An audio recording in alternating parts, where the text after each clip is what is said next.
In class 3 okay, now we are doing the chapter fractions। हमने पिछली class में fractions के कुछ पार्ट जैसे कि न्यूमरेटर और डिनोमिनेटर हमने सीखे थे। कौन सा पार्ट न्यूमरेटर होता है और कौन सा पार्ट डिनोमिनेटर होता है। एंड ये कॉन्सेप्ट भी सीखा था कि 2 आउट ऑफ 3 चीज़ निकालनी है, या जो आउट ऑफ वाली जो लैंग्वेज है उससे हम फ्रैक्शंस को कैसे डिकोड कर सकते हैं। ओके अब इसी चीज को अगर अपन फर्दर ले लें तो हम अब इसके बेस पे कुछ कैलकुलेशंस करके हम सम्स करेंगे और उसके आंसर्स निकालना सीखेंगे। ठीक है, लेकिन पहले हम ये कॉन्सेप्ट सीखेंगे कि हम फ्रैक्शंस को डिविजन्स में कैसे लिख सकते हैं और डिविजन्स को फ्रैक्शंस में कैसे लिख सकते हैं। क्योंकि एक बार हमें फ्रैक्शंस को डिवीजन में लिखना आ गया तो डिवीजन तो हमें सॉल्व करना आता है, क्योंकि डिवीजन की पूरी एक्सरसाइज हमने कर रखी है। अगर इसको अगर डिवीजन में कन्वर्ट कर दें तो डिवीजन को हमको कैलकुलेट करना आता है। ठीक है, तो हम इसको कैसे करेंगे, इसको हम ऐसे करते हैं जैसे कि पहले हम सीखेंगे फ्रैक्शन को डिवीजन में कैसे लिखा जाए। जैसे कि ये फ्रैक्शन है 1 डैश और ये 4। ठीक है, तो हमको इसको ऐसे लिखना है 1 डिवाइडेड बाय 4। इसको हमको ऐसे लिखना है 1 डिवाइडेड बाय 4। ठीक है, ओके। सपोज करो 3/8 है तो इसको हम लिखेंगे 3, ऊपर वाला नंबर जो न्यूमरेटर कहलाता है वो आगे आता है और डिनोमिनेटर पीछे आता है। 3 डिवाइडेड बाय 8। इसको कैसे लिख सकते हैं, numerator divided by denominator. Numerator आगे, ऊपर वाला नंबर आगे और पीछे वाला नंबर डिनोमिनेटर पीछे। 5 डिवाइडेड बाय 9। ठीक है, इसको ऐसे लिखते हैं। ओके, तो ये आपको पता चल गया इसको डिवीजन में कैसे लिखा जाता है। और फिर हमें डिवाइड करना तो आता ही है तो हम उसको डिवाइड कर सकते हैं। तो अभी हम पहले ये सीखेंगे कि इसको हमको लिखना कैसे है और डिविजन्स हम फिर बाद में कैलकुलेशन में करेंगे। तो अगर हम फ्रैक्शन को डिवीजन में लिख सकते हैं तो डिवीजन को भी वापस फ्रैक्शन में लिख सकते हैं सिमिलर तरीके से। कैसे लिख सकते हैं, जैसे ये डिवाइड है, ठीक है, इसको हमें फ्रैक्शन में लिखना है तो हम क्या लिखेंगे, आगे वाला नंबर न्यूमरेटर होता है और पीछे वाला नंबर डिनोमिनेटर होता है। ठीक है, पिछली बार न्यूमरेटर और डिनोमिनेटर पढ़ा था हमने। और न्यूमरेटर कहाँ आता है, न्यूमरेटर हमेशा ऊपर आता है, तो ये 9 ऊपर आएगा और 13 नीचे आएगा। सिमिलरली अगर इसको देखें तो ये होगा 4 न्यूमरेटर, 7 डिनोमिनेटर नीचे। इसको ऐसे लिखना है। ठीक है, तो अब हमें कन्वर्जन तो आ गया कि फ्रैक्शंस को हम डिवीजन में कैसे लिख सकते हैं और डिवीजन को हम फ्रैक्शंस में कैसे लिख सकते हैं।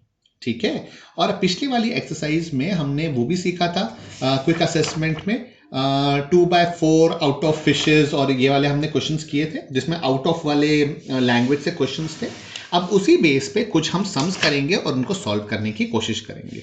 ठीक है, चलिए, जैसे यहाँ पे कुछ सम्स हैं, आपके पास क्वेश्चंस ऐसे आएंगे कि आपको बताना होगा 1/2 ऑफ 8 इज इक्वल टू, आपको आंसर देना होगा, या फिर 1/3 ऑफ 9 इज इक्वल टू, यहाँ पे आपको आंसर देना होगा, या 2/3 ऑफ 9 कितना होता है और 2/3 ऑफ 6 कितना होता है। तो हम इसको कैसे पता करते हैं, तो पहले तो मैं आपको इसका कॉन्सेप्ट समझाऊंगा कि एक्चुअली ये होता कैसे है, और फिर हम उसको कैलकुलेशन करके बिना किसी डायग्राम के कैलकुलेशन करके हम सीधे आंसर निकालेंगे।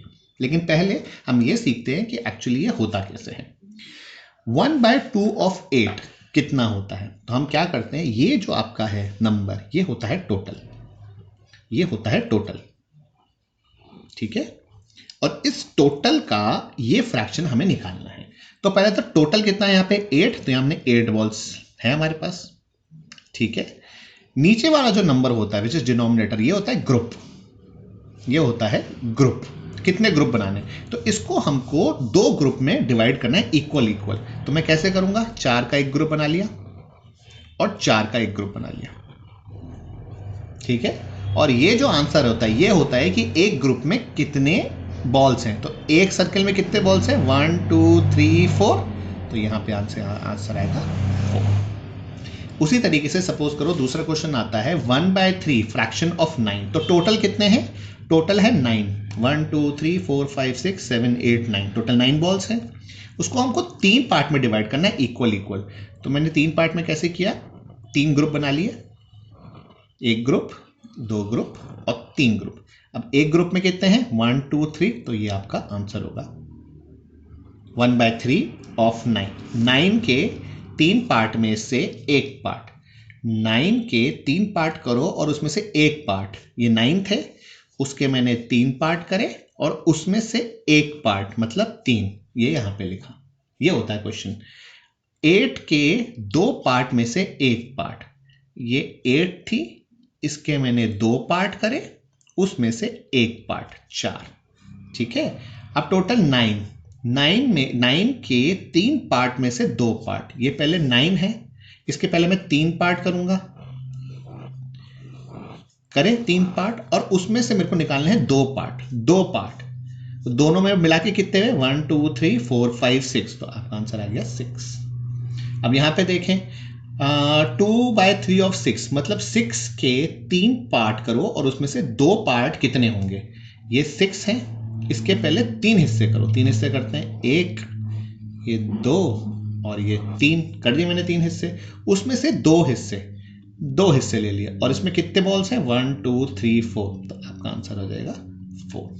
ये तो हुआ डायग्राम्स के थ्रू हमको समझाने का, ठीक है। लेकिन जब हम कैलकुलेशन करेंगे तो हम इसकी कैलकुलेशन कैसे कर सकते हैं, तो अब हम देखेंगे कैलकुलेशन कैसे कर सकते हैं। बट आपको ये याद रखना पड़ेगा कि फ्रैक्शन को हम डिवीजन में कैसे लिखते हैं, ये हमने सीखा था, क्योंकि ये वाला कॉन्सेप्ट है ना कैलकुलेशन में काम आएगा, ये जो कॉन्सेप्ट है ये इस कैलकुलेशन में काम आएगा।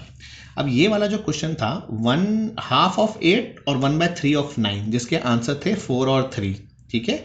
इसको हम डायग्राम करने के बजाय अब हम डायरेक्ट करेंगे। ये सेम क्वेश्चन मैंने लिखे 1/2 ऑफ 8 एंड 1/3 ऑफ 9, और हम इसको डायरेक्ट करेंगे अब बिना डायग्राम की हेल्प के। तो हम क्या करते हैं, हम इसको ऑफ जो होता है इसको हम मल्टीप्लाई में कन्वर्ट करते हैं। इसको हम ऐसे लिखेंगे 1/2 इंटू 8, इस ऑफ को भी मल्टीप्लाई कर दो 1/3 इंटू 9, ठीक है। ये डैश आप चाहो तो लंबा कर सकते हो, ओके। अब 8 1 जा 8, डैश वहीं का वहीं है, 2 नीचे तो 2 ही है तो ये नीचे 2 आ गया। अब इसको हम डिवीजन में कन्वर्ट कर सकते हैं, हमने देखा था हम इसको डिवाइड करने के लिए कैसे कर सकते हैं, ऐसे कर सकते हैं ना, इसको है ना, डिवीजन में कन्वर्ट कर सकते हैं। तो हम क्या करेंगे, इसको कैसे लिखेंगे, हम इसको ऐसे लिखेंगे 8 डिवाइडेड बाय 2, राइट। यही कह रहा था हमने, न्यूमरेटर आगे आता है, डिनोमिनेटर पीछे आता है। हमने क्या किया, न्यूमरेटर आगे रखा, डिनोमिनेटर पीछे रखा। अब हम इसको डिवाइड कर सकते हैं, हमको डिविजन्स आते हैं, हमने सीखे डिविजन्स ऐसे करने, आगे वाला नंबर अंदर, पीछे वाला नंबर बाहर, उसको डिवाइड कर दो, 2 4 जा 8 -0, आंसर आ गया 4। तो ये देखो 1/2 ऑफ 8 का आंसर था 4 और 1/2 8 का आंसर है 4। बस हमने सिर्फ कैलकुलेशन किया, हमने डायग्राम्स नहीं बनाए, ओके।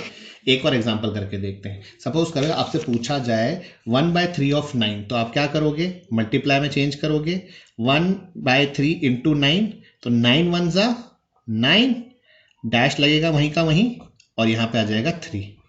इसको हम डिवीजन में कैसे लिख सकते हैं, 9 डिवाइडेड बाय 3, और जब हमें ये आ गया तो हम डिवाइड करना बहुत आसान कर सकते हैं, आगे वाला नंबर अंदर जाता है, पीछे वाला नंबर बाहर आता है। अब 3 के टेबल में 9 का आता है, 3 3 जा 9, माइनस करेंगे 0, खत्म, आंसर आ गया 3। आया समझ में आपको, ठीक है।